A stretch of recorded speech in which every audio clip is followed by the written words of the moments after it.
Hoje falaremos sobre o ciclo do dilema. Mas o que é esse ciclo?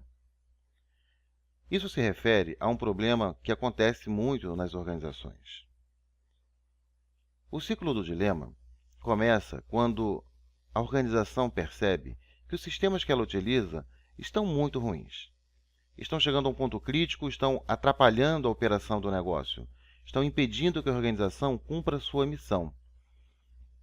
Todos os problemas que acontecem, ou a maior parte deles, geralmente são atribuídos a algum problema ou alguma dificuldade criada pelo sistema de informação. Bom, diante dessa situação, as organizações vão procurar perceber por que isso está acontecendo. E aí os motivos são os mais diversos, mas, em geral, as empresas acreditam que o problema está no fato de que o sistema já é antigo, que foram feitos muitos ajustes no sistema para adequar ele à operação real da organização e que hoje em dia o sistema já está uma coxa de retalhos, está muito difícil de manter e de operar. E qualquer alteração feita acaba impactando em outros pontos, trazendo novos problemas que não existiam antes. E daí vem a solução. A solução é simples, é só fazer um novo sistema. A gente joga esse sistema fora, cria um novinho e coloca ele para operar de acordo com as nossas necessidades e não teremos mais problemas com o sistema.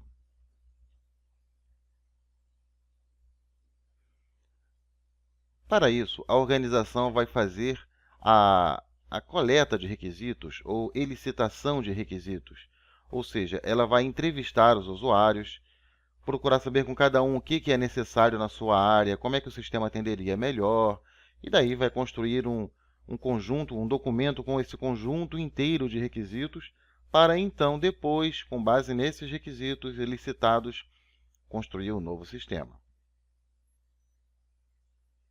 Bom, por fim, o sistema é concluído. Em geral, projetos de desenvolvimento de sistemas acabam ficando um pouco além do custo previsto, costumam demorar mais do que se planejou e geralmente entregam menos do que foi prometido. Ou seja, acabam cumprindo ou executando menos funcionalidades do que era a expectativa dos seus usuários. Agora, quanto ao custo e ao prazo, que geralmente são excedidos e muitas vezes em muito, isso é uma característica desse tipo de projeto. De fato, inclusive alguns projetos de sistemas acabam nem chegando ao seu fim, nem chegando ao seu termo, ou seja, acabam sendo abandonados ao longo do caminho em função de diversos problemas. Mas o fato é que muitos chegam ao fim, mas com o custo, o prazo muito estourados e entregando menos do que o prometido. É claro, há exceções. Há sistemas que são desenvolvidos dentro do prazo e do custo que entregam tudo. Mas os estudos mostram que menos de 20% dos projetos de sistemas, de desenvolvimento de sistemas, têm um resultado desse tipo, com sucesso total. O fato é que esse sistema começa a operar na organização. Isso opera durante alguns meses, opera durante 1 ano, 2 anos, talvez até alguns anos. Mas os problemas começam a surgir novamente. E dentro de algum tempo, de um tempo relativamente curto, considerando-se o tempo que uma organização deve operar no seu mercado, dentro de um certo tempo, a gente volta àquela situação 1. A empresa de novo está com problemas, ela de novo está dizendo que a culpa é do sistema, que o sistema não permite funcionar bem a empresa, etc, etc. Ou seja, a gente deu uma volta completa e chegamos de novo ao mesmo ponto original. Por isso que é um ciclo. E por que o ciclo do dilema? Porque leva de novo a organização para o mesmo dilema que ela estava no começo. O que eu vou fazer para resolver esse problema? Será que eu devo executar novamente todos esses passos? Ou seja, licitar um sistema de novo, construir de novo esse sistema, etc. Será que isso vai me garantir uma solução definitiva? Ou será que eu vou acabar chegando de novo no mesmo ponto que eu estou agora, que é o mesmo ponto que eu estava antes? Por outro lado, as organizações têm que fazer alguma coisa, elas não têm a opção de simplesmente não fazer nada. A pergunta que devemos fazer é: por quê? Por que é que esse ciclo do dilema existe? Onde é que está o problema? Onde é, nesse ciclo, em que passo, é que eu poderia tomar um caminho diferente para evitar ficar preso nesse ciclo do dilema? Passo fundamental que nos leva a ficar presos nesse ciclo é a elicitação de requisitos, que é o coração de um processo de desenvolvimento de sistemas. É quando eu identifico o que é que o sistema vai fazer, para que ele existirá, para que ele serve na organização. Se eu errar aqui, se nós errarmos nesse passo, todos os passos subsequentes, projeto, desenvolvimento, implantação, teste, etc., tudo isso estará comprometido. Então, eu preciso acertar nesse momento. Eu preciso saber exatamente o que é que esse sistema tem que entregar de valor, de resultado para a organização. Como isso é feito? Geralmente, nós entrevistamos essas pessoas, que são os usuários, que são pessoas geralmente super bem intencionadas. Os usuários só querem um sistema bom funcionando direitinho para a organização. Então, essas pessoas aqui super bem intencionadas, querendo fazer o seu melhor, dão as suas sugestões com base na sua experiência de anos na organização, com experiência em sistemas anteriores, etc. Bom, esses requisitos vão compor a construção de um sistema. Mas quem vai construir esse sistema? Bom, ele pode ser desenvolvido pela equipe interna da organização, uma equipe de desenvolvimento da própria organização, que estará também bem intencionada. Nenhuma equipe de desenvolvimento pretende fazer um sistema que não funcione. Então, a intenção é exatamente o oposto. É fazer um sistema que funcione da melhor maneira possível. Pode ser que esse sistema também seja construído por uma organização externa, por uma fábrica de software, por uma empresa de desenvolvimento. Essa empresa de desenvolvimento, nesse caso, que estaria fora da organização, também teria a melhor das intenções. Procuraria fazer o melhor produto possível para que ela construísse seu nome no mercado, pudesse fazer novos contratos no futuro ali com aquela empresa. Ou seja, o que eu quero dizer com isso é que todos os envolvidos, todos, os usuários, a equipe de TI da organização, eventuais equipes externas, todos têm o mesmo objetivo: fazer um sistema funcional, adequado, perfeito para aquela organização. Mesmo assim, com toda essa boa intenção, isso costuma dar ou apresentar aqueles problemas que nós mencionamos anteriormente. O sistema acaba não sendo perfeitamente adequado, com o tempo ele começa, às vezes nem com o tempo, às vezes ele já é lançado com uma série de deficiências já apontadas pelos usuários, criando insatisfação.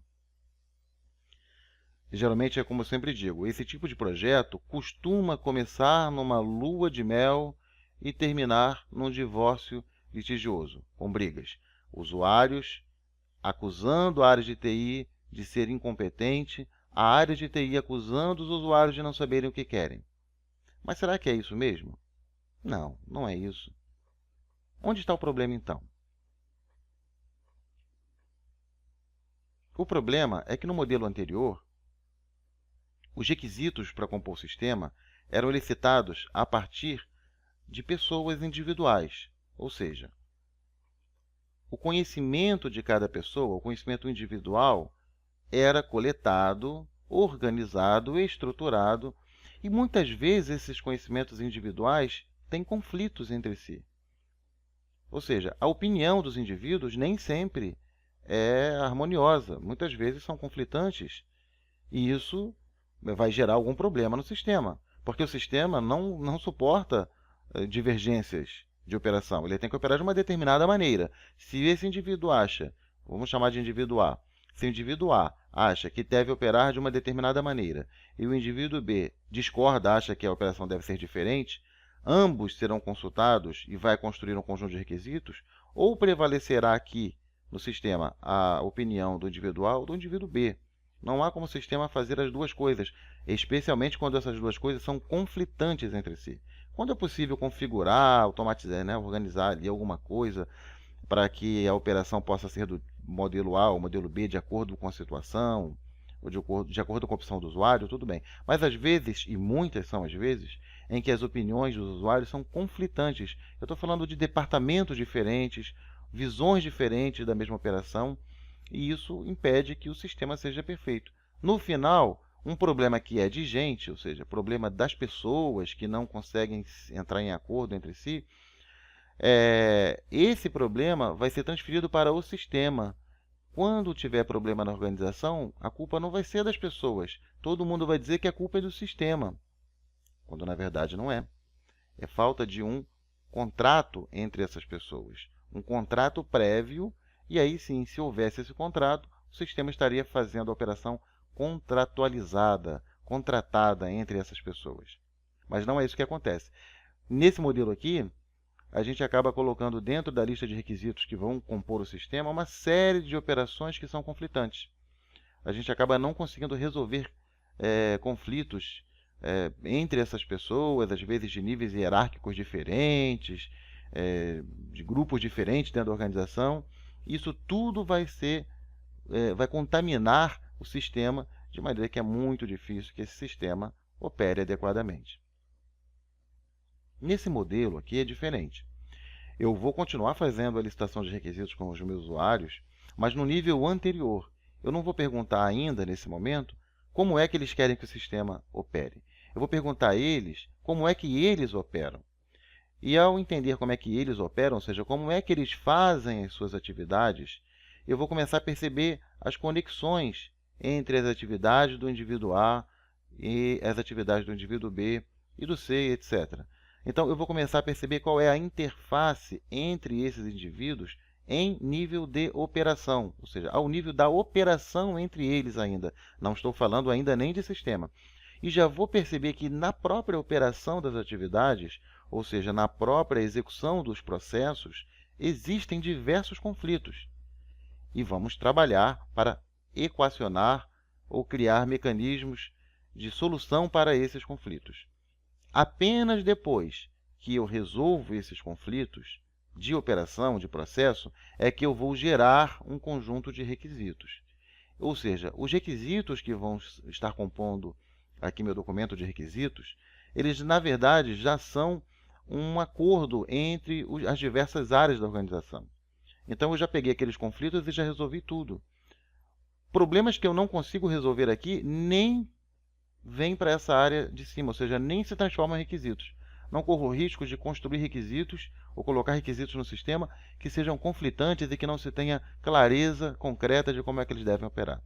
Isso aumenta significativamente as chances de construir um sistema que realmente vá atender às necessidades da minha organização e não do meu indivíduo.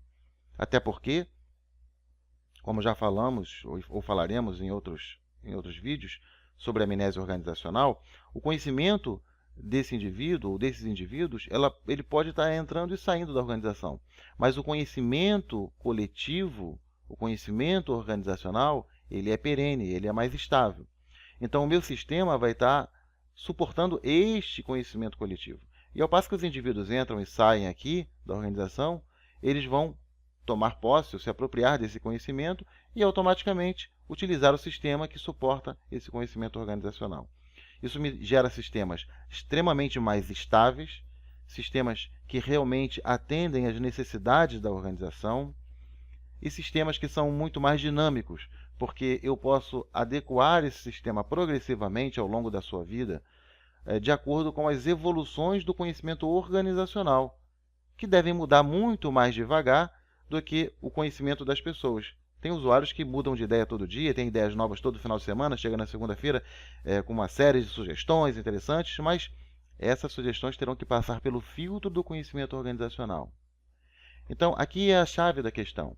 Ao invés de fazer nesse modelo a licitação de requisitos, obtendo o conhecimento de indivíduos, que é muito mais instável, pois essas pessoas mudam muito mais de ideia, essas pessoas entram e saem da organização ou mudam de departamento, e essas pessoas têm muito mais microconflitos entre si do que nesse modelo, onde eu resolvo os conflitos antes de construir esse conhecimento, antes de elicitar os requisitos e antes de desenvolver o sistema. Assim, eu garanto que meu sistema atende às necessidades da minha organização. Ou seja, o nível de instabilidade aqui embaixo é muito alto e aqui em cima é muito baixo. E o meu sistema vai estar feito de acordo com esse nível de estabilidade, né, ou seja, de estabilidade maior, de menor instabilidade. Então, sobre o ciclo do dilema, é importante destacarmos algumas coisas. Primeiro, há limitações tecnológicas? Ou seja, será que a tecnologia que temos hoje, no século XXI, é insuficiente para dar conta das necessidades das organizações? É claro que não.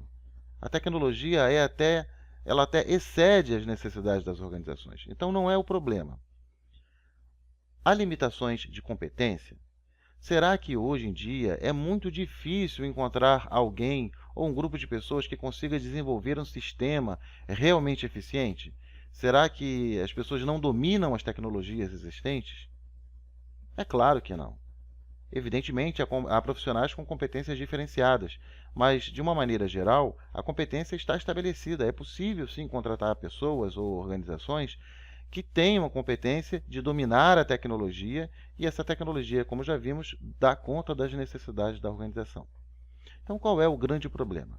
O grande problema é como é que nós descobrimos ou construímos o conjunto de requisitos ou de funcionalidades que o meu sistema deverá ter. Muitas organizações ainda, no modelo antigo, eles citam seus requisitos a partir do conhecimento individual. Nós sabemos que aqui há grande instabilidade, grande mudança, como já vimos, no conhecimento e nas opiniões e necessidades das pessoas. Nós vimos que a solução disso é, bom, eu modelo os processos dessas pessoas, eu equaciono os conflitos e eu crio contratos intra-organizacionais entre essas pessoas, entre esses departamentos, gerando aí sim um conhecimento organizacional, uma coisa estável, sólida e que realmente reflete o que a minha organização precisa. A partir daqui é que sim eu elicito meus requisitos e construo um sistema que, além de atender a priori as necessidades da minha organização, será muito mais flexível e fácil de atualizar ao longo de sua vida útil, ao passo que meu conhecimento organizacional evolui de maneira gradativa, porém estável e sólida. Então, vimos que a modelagem de processos é a chave para resolver o problema do ciclo do dilema.